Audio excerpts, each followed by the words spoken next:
पवन सिंह लगा दिए आग पानी में। मतलब आप समझे, जिस तरह वो अपना इंटर किए हैं, इंटर मारे हैं राजनीति में, जनसभा की, एक अपना अलग पहचान बनाए, अलग पावर दिखाए। जो जनसलाब था वो एक अलग भोकाल है। दूसरी तरफ एक गाना इसी बीच लाते हैं, जिस गाने का नाम है एक बिहारी 100 पे भारी। तो क्या सच में एक बिहारी 100 पे भारी होता है?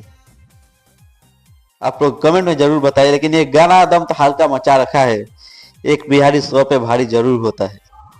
हम भी बिहार से बिलोंग करते हैं। एक बिहारी 100 पे भारी नारा कमेंट में डालिए आप लोग, एक बिहारी 100 पे भारी।